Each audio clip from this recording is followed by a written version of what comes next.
এই বিজয় দিয়েছেন কে? আসতে বলবেন, এই বিজয় দিয়েছেন কে? ওই যুবকদের দিল থেকে, সিনা থেকে ভয় দূর করেছেন তিনি কে? স্বরাষ্ট্রমন্ত্রীকে বলে, স্যার একটা গুলি করি, ও পড়ে, বাকিগুলো নড়ে না, ওরা আরো সামনের দিকে আগায় আসে। যেরকম সুবহানাল্লাহ। তাহলে এই সাহস কে দিয়েছেন? আর পালালে বলে কি বিজয় আসতো? যদি পালায়া যেত, আল্লাহ রাব্বুল আলামিন এক জায়গায় বলছেন, ইল্লা তানফিরু ইউআযিবকুম আযাবান আলীমান ওয়া ইস্তাবদিল কওমান গায়রাকুম ওয়া লা তাদুররুহু শাইআ। যদি পালাতে তাহলে কি করতাম? তোমাদের উপরে এমন একটা জালিম শক্তি চাপায়া দিতাম, কোনো ক্ষতি তোমরা তার করতে পারতে না, তোমাদের কোনো কল্যাণ হতো না। তাহলে বলেন, ওই বান্দাদের, যুবকদের, ছাত্রদের সিনা থেকে ভয় দূর করে দিয়েছেন তিনি আমার কে? বিজয় কে দিয়েছেন? আল্লাহ দিয়েছেন। আমার ভাইয়েরা, আমার বন্ধুগণ, জিহাদের তামান্না লালন করতে হবে। জিহাদের তামান্না লালন করলে পরে 7টা পয়েন্ট আমি কথা বলতে চাচ্ছি জিহাদের ব্যাপারে। নাম্বার 1, জিহাদের সুউচ্চ মর্যাদা, শ্রেষ্ঠ প্রতিদান আল্লাহ তাআলা নিজ হাতে দিয়ে দিবেন। যেরকম সুবহানাল্লাহ। আল্লাহ তাআলা বলছেন, ওয়ালা তাহসাবান্নাল্লাযীনা কুতিলু ফি সাবিলিল্লাহি আমওয়াতা বাল আহইয়াউন ইনদা রাব্বিহিম ইউরযাকুন। জোরে বলুন আল্লাহু আকবার। সূরা আলে ইমরান আয়াত নাম্বার 169, 169 নম্বর আয়াতে আল্লাহ রাব্বুল আলামিন বলেন, যে সমস্ত বান্দাগুলো আল্লাহর পথে যুদ্ধ করে শহীদ হয়ে যাবে, জিহাদে শহীদ হয়ে যাবে, যারা কতল হয়ে যাবে, আল্লাহ বলছেন তাদেরকে তোমরা মৃত বলো না, তারা হলো জিন্দা। যেরকম সুবহানাল্লাহ। তারা কি বলেন? জিন্দা। তোমরা তা বুঝো না, আল্লাহর রিজিক তারা সেখান থেকে পেতে থাকে। যেরকম সুবহানাল্লাহ। জিহাদের ফলাফল হলো আল্লাহ তাআলা তাদেরকে শহীদ হিসেবে কবুল করে নিয়ে নেন এবং রিজিকের সুসংবাদ দিয়েছেন কে বলেন? আল্লাহ তাআলা। নাম্বার 2 হলো জান্নাতের নিশ্চিত প্রতিশ্রুতি। জান্নাত যে দিবেন, এই ওয়াদা, এই প্রতিশ্রুতি কে দিয়েছেন? আসতে বলবেন না, কে দিয়েছেন? সূরা তাওবার 111 নম্বর আয়াতে আল্লাহ রাব্বুল আলামিন বলেন, যারা পারেন ঠোঁট মিলিয়ে বলুন, ইন্নাল্লাহা আশতারা মিনাল মুমিনিনা আনফুসাহুম ওয়া আমওয়ালাহুম বিআন্না লাহুমুল জান্নাহ يقاتلون في سبيل الله فيقتلون ويقتلون وعدا عليه حقا في التوراة والإنجيل والقرآن ومن أوفى بعهده من الله فاستبشروا ببيعكم الذي بايعتم به وذلك هو الفوز العظيم। জোরে বলুন আল্লাহু আকবার। আল্লাহ নিজে বলছেন, জান মাল দাও, আমি তোমাকে জান্নাত দেব। জোরে বলি আল্লাহু আকবার। আল্লাহর ওয়াদা ভঙ্গ হয়? আল্লাহর ওয়াদা ভঙ্গ হতে পারে? সবচেয়ে সত্য কথা কে বলেন? সবচেয়ে ওয়াদা রক্ষাকারী তিনি কে? আল্লাহ তাআলা। নাম্বার 3 হলো, যে ব্যক্তি জিহাদ করবে, আল্লাহর সাহায্য এবং মজবুত অবস্থানের সুসংবাদ আল্লাহ রাব্বুল আলামিন দিয়েছেন। ইয়া আইয়ুহাল্লাযীনা আমানু ইন তানসুরুল্লাহা ইয়ানসুরকুম ওয়া ইউসাব্বিত আকদামাকুম। ও বান্দারা, তোমরা যদি আল্লাহকে সাহায্য করো, আল্লাহ তোমাকে সাহায্য করবেন এবং তোমাদের কদমকে আল্লাহ রাব্বুল আলামিন মজবুত করে দিবেন। জোরে বলে সুবহানাল্লাহ। আমরা কি আল্লাহর পথে আমরা সাহায্য করব না ইনশাআল্লাহ? জোরে বলি ইনশাআল্লাহ। নাম্বার 4 হলো, জিহাদের মাধ্যমে কুফফার শক্তিকে পরাভূতকরণ, ইসলামের সুরক্ষা। আল্লাহ রাব্বুল আলামিন জমিনের দিন কায়েমের জন্য শর্তই জড়িয়ে দিয়েছেন। দিন এমনি এমনি কায়েম হবে না। এমনি এমনি যদি কায়েম হতো, আমার নবীকে মক্কা ছেড়ে মদিনায় যাওয়া লাগতো না। ইব্রাহিম আলাইহিস সালাতু ওয়াস সালামকে নিজ বাড়ি ছেড়ে তাকে আগুনে নিক্ষেপ করা হলো। সে আগুনের মধ্যে 40টা দিন রাত তিনি কাটালেন। সেখান থেকে আবার তিনি নাজাত পেলেন, দেশ ছাড়লেন। মুসা আলাইহিস সালাতু ওয়াস সালাম দেশ ছেড়েছেন, ইব্রাহিম আলাইহিস সালাতু ওয়াস সালাম দেশ ছেড়েছেন, আমার নবীজিও দেশ ছেড়েছেন, গালি শুনেছেন, হামলা খেয়েছেন, মামলা খেয়েছেন, হাজারো ঝড় ঝপটে এসেছে, একমাত্র কারণ ওই সমস্ত আম্বিয়া কিরামদের বক্তব্য একটাই ছিল, এই জমিনে কারো শাসন চলবে না, একমাত্র শাসন চলবে কার? আসতে বলবেন না কার? বাপ যায় একদিকে, বেটা যায় আরেকদিকে। ইব্রাহিম আলাইহিস সালাতু ওয়াস সালাম বলেন, আব্বা এগুলো শিরকের কাজ, এগুলো করা যাবে না। এমন বাপ আল্লাহ তাআলা ইব্রাহিমকে দান করেছিলেন, যার বাপ ছিল শুধু মূর্তি পূজক না, মূর্তি বানাতো, নিজের হাতে মূর্তি বানায়া সেই মূর্তি বিক্রি করতো। এমন রব, যে রব বেঁচে খায়, যে রব কি খায়, মানে রব কি করে খায়? বেঁচে খায়, মানে রবই বেঁচে শেষ। রব বিক্রি করার জন্য মূর্তিগুলো বানাইছে নিজের হাতে, বানায় নিয়ে ছেলেকে ডাক দিয়ে বলে, বাজান রোদের মধ্যে শুকায় নিয়েছে এই মূর্তিগুলো তুমি ঝুড়ির মধ্যে তুলে তুমি বাজারে নিয়ে আসো। ছেলের তো মেজাজ গেছে খারাপ হয়ে, আব্বা তুমি আগে যাও, দেখো আগে মূর্তির কি করি। চলে গেছে বাপ, এইদিকে সমস্ত মূর্তির সব মাথাগুলো ভেঙ্গে ঝুড়ির মধ্যে রেখে দিয়ে এবার ঝুড়ি সহ চলে আসতেছে বাজারে। বাবার সামনে যখন ঝুড়িটা রাখছে, দেখে একটা মূর্তির মাথা নেই, সব মূর্তির মাথা ভাঙ্গা। বাপ আজর বলে, সন্তান কলিজার টুকরা রে, সব মূর্তির মাথা ভেঙে গেছে, কেমন করে নিয়ে আসছে, মাথা ভাঙ্গা কেন, কি হয়েছে বলো? এবার সন্তান ইব্রাহিম বাপকে লক্ষ্য করে বলে, আব্বা মূর্তিগুলো নিয়ে যখন মাথায় তুললাম, সেই সময় দেখি ওদের মধ্যে গৃহযুদ্ধ শুরু। কি শুরু? এমন মারামারি শুরু করছে, আর থামে না। বললাম থাম থাম, বারবার বলতে বলতে মাথা থেকে নিচে নামাতে সবগুলোর মাথা শেষ। এখন বাপ মনে মনে কয়, বাজান কোন মাইটটা দিলে আমি তো বুঝতে পারছি। আমি যদি প্রশ্ন করি, এই মূর্তি তো মারামারি করার যোগ্যতা নাই, সেই সময় তুই বলবি যে মূর্তি তার নিজের রক্ষার জন্য এমন শক্তি রাখে না, সেই মূর্তি আপনার রব হয় কেমনে? কর্ম দিয়ে বুঝিয়ে দিয়েছেন বাবা। সন্তান বাবাকে বুঝিয়ে দিয়েছেন। ইব্রাহিম একজন মূর্তি পূজকের ছেলে হয়ে কি সুন্দর করে মূর্তির বিরুদ্ধে অবস্থান নিলেন। আর আজকে আমরা ইব্রাহিমের সন্তান হয়ে দুর্গা পূজায় যাওয়া মুসলমান আছে না নাই? এই ছেলে, এই আব্বা বসেন, কষ্ট হচ্ছে আপনাদের? আমাদের কি দুর্গা পূজায় যাওয়ার দরকার আছে? যাওয়ার দরকার আছে। ওরা কি আমাদের জুমার মসজিদে আসে নামাজ পড়তে? তো ওরা তো জুমার মসজিদে নামাজ পড়তে আসে না। তাদের ধর্মীয় কাজে আমাদের যাওয়ার দরকার কি? হ্যাঁ, আমরা মন্দির পাহারা দেব। মন্দিরে নিয়ে ষড়যন্ত্র করেছে কয়েকদিন আগে, ঠিক কিনা? ওরা চেয়েছে সংখ্যালঘুদের প্রতি অত্যাচার হচ্ছে, এটাকে বিশ্ব প্রচার করা। আমরা এটাকে পাহারা দেব, ঠিক আছে, কিন্তু এর মানে কিছু যুবক আছে নারিকেল নাড়ু খেতে যায়, আছে না নাই? ও কি কয় খায়? বিসমিল্লাহ কয়, বিসমিল্লাহ। বাবাজি, এই যুবকরা এগুলো করবা না, যাবা না, যাওয়ার দরকার নাই, এটা শিরকের কাজ। আমরা শিরকের, ওদের কোনো ধর্মীয় কাজে আমরা যাব না। জোরে বলি ইনশাআল্লাহ, আরো জোরে বলি ইনশাআল্লাহ। সম্মানিত ভাইয়েরা, অথচ তার সন্তান হয়ে আজকে আমাদের সন্তানরা কি করছে, আমাদের সমাজের কিছু মানুষ তারা কি করছে। তবে হ্যাঁ, 6 অগাস্টে জন্মের মতো সব ভেঙ্গে সোজা করছে, করে নাই? দেখেন নাই আপনারা? দেখেন নাই? একদম মূর্তির মাথার উপর একজন যা দাঁড়ায় আছে, হাতুড় একখান নিয়ে ভাঙতেছে। এই দৃশ্য গোটা পৃথিবীর মিডিয়াতে ফলো আপ হয়েছে।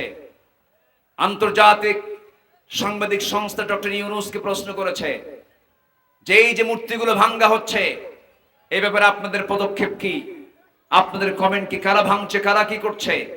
ডক্টর ইউনুস জবাবে বলে ফেলেছেন, এই মূর্তি ভাঙতেছে, এই মুরালগুলো ভাঙ্গা হচ্ছে, এই প্রশ্ন আমাকে করেন কেন? এই প্রশ্নের জবাব দিতে পারে তার কন্যা শেখ হাসিনা। এটার জন্য সে দায়ী। কথা ক্লিয়ার? কথা বোঝা যায়? কথা ক্লিয়ার?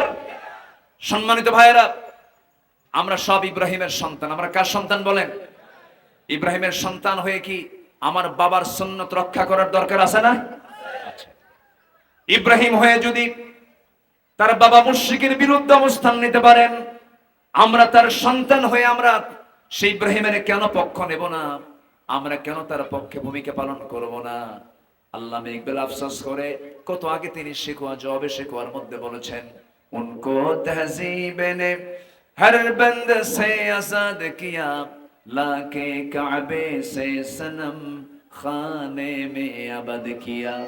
নব্য যুগের সভ্যতা মোহে কেটে ফেললে সব বাঁধন, মসজিদ ছেড়ে মন্দিরে গিয়া বাসা বেঁধেছ হায় এখন। মসজিদ ভাল লাগে না, মন্দির ভালো লাগে, পর্দা ভালো লাগে না, স্টার জলসা ভালো লাগে, ঠিক কিনা? মসজিদ ভালো লাগে না, বাজার ভালো লাগে, এরপরে 5 ওয়াক্ত নামাজ ভালো লাগে না, তোমার কাছে দুর্গা পূজা ভালো লাগে না। না, মুসলমানদের চরিত্র এমন নয়। আজান যখন হয়ে যাবে সঙ্গে সঙ্গে মুসলমান যাবে কোথায়? আসতে বলবে না, কোথায় চলে যাবে? মসজিদে চলে যাবে। আমার বন্ধুগণ, আল্লাহ রাব্বুল আলামিন 5 নাম্বার বলছেন, যারা জিহাদ করবে মহান আল্লাহর সঙ্গে সবচেয়ে লাভজনক ব্যবসা এটা, এর চাইতে বড় লাভজনক বিজনেস এই পৃথিবীতে দ্বিতীয়টার নাই। জোরে বলেন সুবহানাল্লাহ।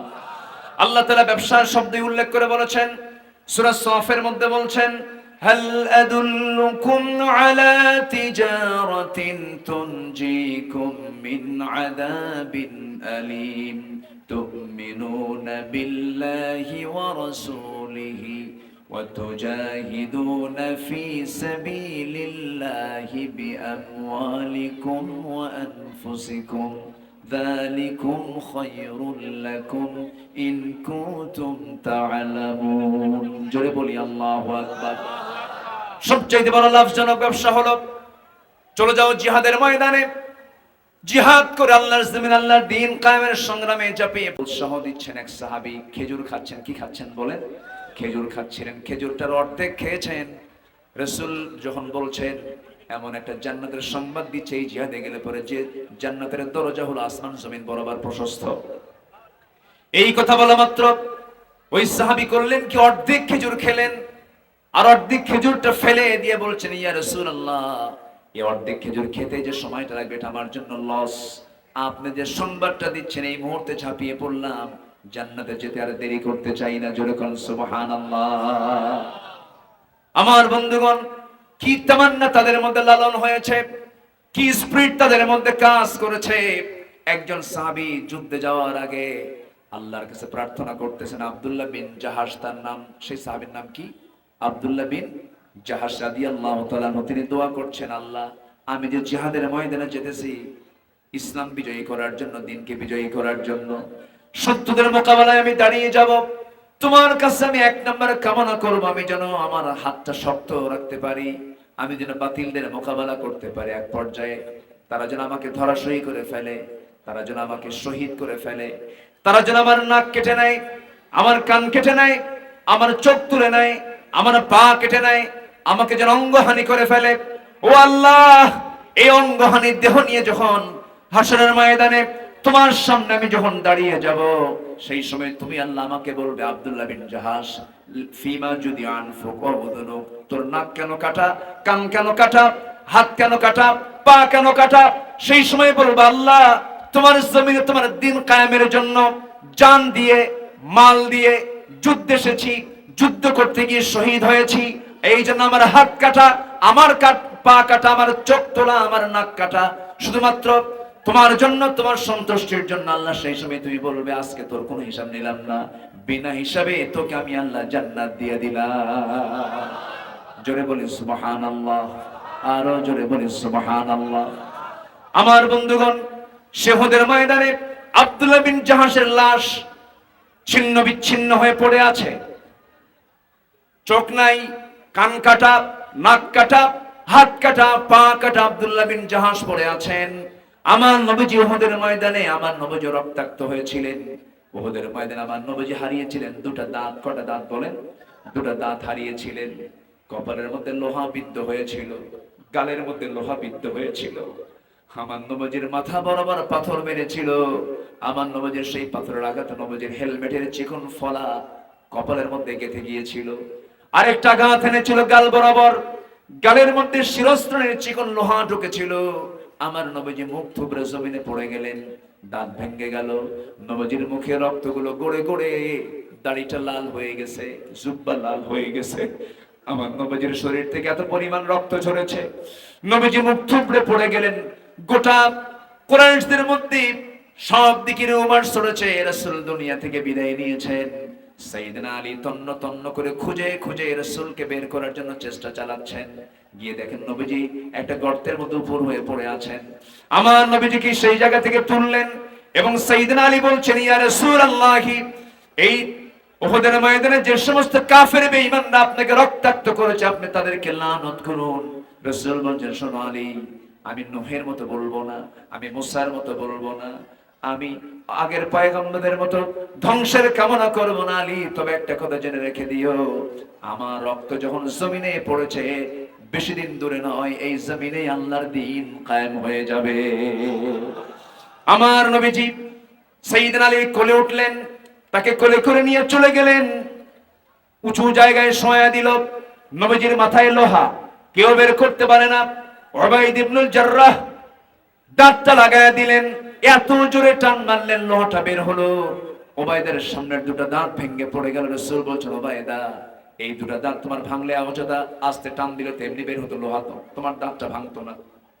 সাইয়েদনা উবাইদা বলেন, ইয়া রাসূলুল্লাহ, হাত দিয়ে টান দিলে আপনি কষ্ট পাবেন, আপনার চুল পরিমাণ কষ্ট হোক এটা আমি চাই নাই। আপনাকে মোহাব্বত করতে গিয়ে শুধু দাঁত কেন, আমার কলেজে ছিঁড়ে দিলেও তাও রাজি আছি, কিন্তু আপনাকে চুল পরিমাণ কষ্ট দিতে রাজি নই। আমার নবীজির গালের লোহা টান মারা হলো, ফিনকি দিয়ে রক্তগুলো গড়ে গড়ে পড়ে। সাইয়েদনা উবাইদ ইবনুল জাররাহ হাতের অঞ্জলি দিয়া রক্তগুলো হাতের মধ্যে রাসূলকে না দেখায়া চুষে চুষে পান করছেন। রক্ত পান করা তো জায়েজ নাই। রাসূল দেখে ফেলেছেন, রাসূল দেখে ফেলে বলছেন, আলী, ও উবাইদা, তুমি কার রক্ত পান করো, কি খাও? হুজুর, আপনার রক্ত কোন জমিনে ফেলবো, আমি ফেলার জায়গা পাইলাম না। আমার নবীজি বললেন, ওরে উবাইদা, আমার রক্ত তোমার দেহে যখন প্রবেশ হয়েছে, এই দেহটা জাহান্নামের জন্য আল্লাহ পাক হারাম করে দিয়েছে। দিন কায়েমের জন্য আমার নবীজি কপাল বিদ্ধ হয়েছে লোহা দিয়া, গাল বিদ্ধ হয়েছে লোহা দিয়া। দিন কায়েমের জন্য দাঁত দুটো ভেঙে পড়ে গেছে। সারা জীবন উহুদের ময়দান থেকে মৃত্যু পর্যন্ত আমার নবীজির সামনের দুটো দাঁত ছাড়া কথা বলেছেন, অস্পষ্ট কথা বের হয়েছে। আমার নবীজি 1 বছর যেতে না যেতেই খন্দকের পরিখা খনন করতে গিয়ে কোদাল মারতে মারতে পরিখা খনন করতে করতে 4টা দিন 4টা রাত, ভাত নাই, খাবার নাই, খেজুর নাই, রুটি নাই, কিচ্ছু নাই। কোদাল মারতে মারতে দেখা গেল আমার নবীজির কোমরটা কুঁজো হয়ে গেছে। আমার নবীজি মৃত্যুর দিন পর্যন্ত কোমর সোজা করে দাঁড়াতে পারেন নাই। দিন কায়েমের জন্য যদি আমার নবীজির কোমর যেতে হয়, কোমর দিতে হয়, কোমর কুঁজা করতে হয়, দাঁত ভাঙতে হয়, রক্ত চড়াতে হয়, দেশ পালাতে হয়, হিজরত করতে হয়, মার খেতে হয়, জেল খাটতে হয়, সেই দিন কায়েমের জন্য সবাই কি জিহাদ করতে রাজি আছেন? রাজি আছেন কারা কারা? হাত উঁচু করে দেখান।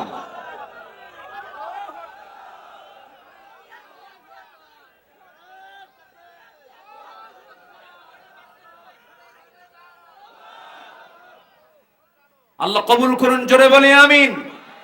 নাম্বার 6, শাহাদাতের পথে কোনো কাজ আল্লাহ পাক বিনষ্ট নষ্ট করেন না। আল্লাহু আকবার বলেন।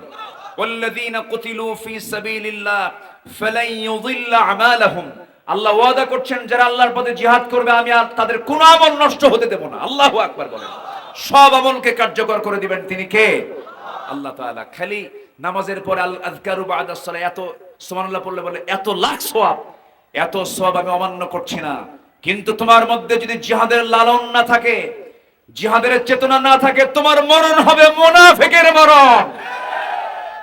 নাম্বার 7 সর্বশেষ, সেটা হচ্ছে আল্লাহর ভালোবাসা পেতে হলে একমাত্র মাধ্যম হলো ইকাতিলুনা ফি সাবিলিহি সাফফান কান্নাহুম বুনিয়ানুম মারসুস। ইন্নাল্লাহা ইউহিব্বুন, আল্লাহ তাআলা তাকে ভালোবাসবেন যারা আল্লাহর রাস্তায় জিহাদ করবে শীতলার প্রাচীরের মতো। কার কথা? আসতে বলবেন না, কার কথা? এই ওঠে কে ধরেন তো, এই বসেন বসেন। কি হয়েছে আপনাদের? রাগ করতেছেন নাকি আপনারা?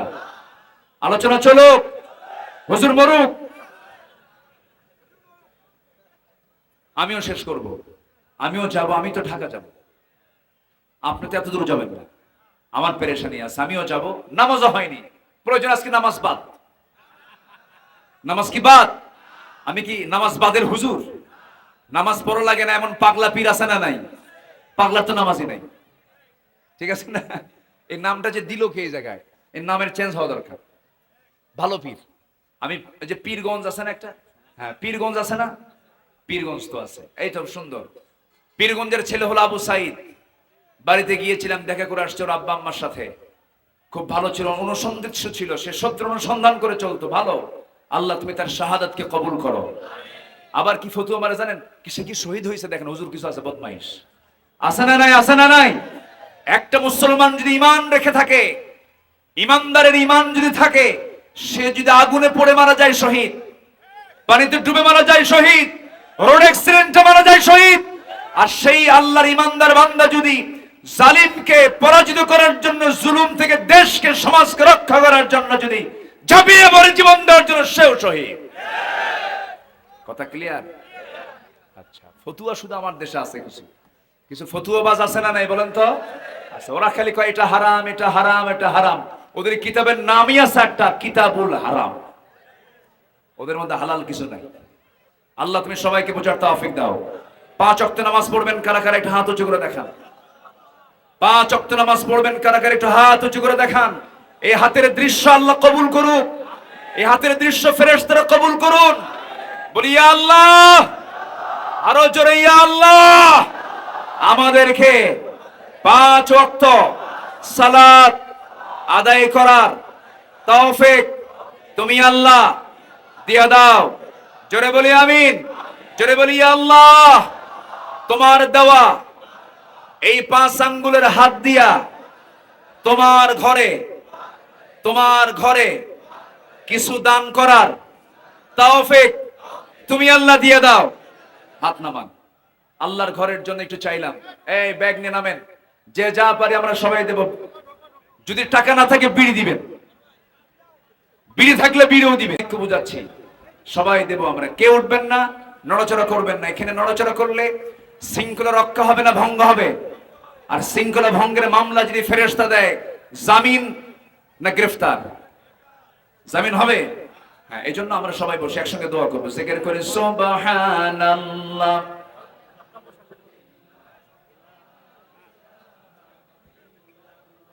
কোথায় ভলেন্টিয়াররা, কোথায় জিকির করে লা ইলাহা,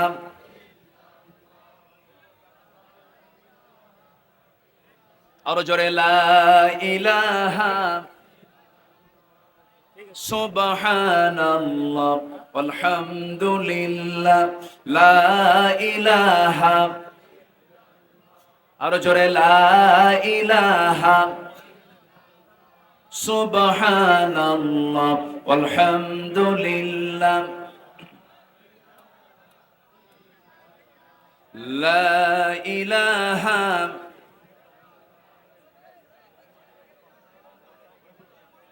ভলেন্টিয়ার স্বেচ্ছাসেবক যারা আছেন, সবার হাতে হাতে চলে যান, সবাই দায়িত্বশীল হয়ে যে যা পারি নিজের পকেট থেকে দেন, অন্যের পকেট থেকে দিয়েন না। নিজের পকেট থেকে যে যা পারে আমরা সবাই দেব। জিকির করে সুবহানাল্লাহ।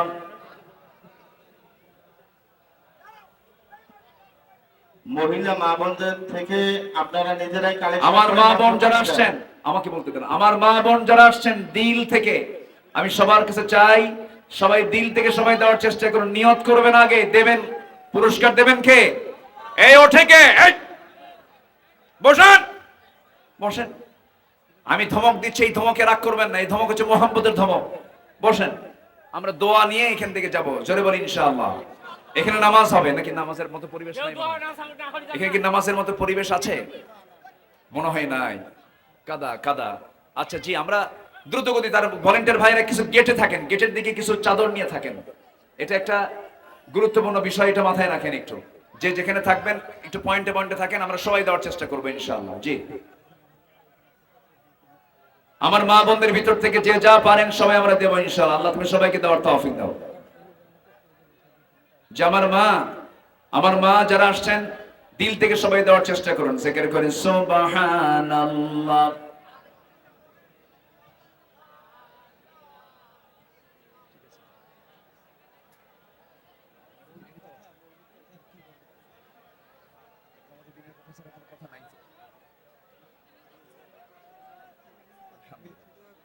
যে একজন ভাই 500 টাকা দিয়েছেন, আল্লাহ তুমি তার দানকে কবুল করো। জোরে বলি আমিন।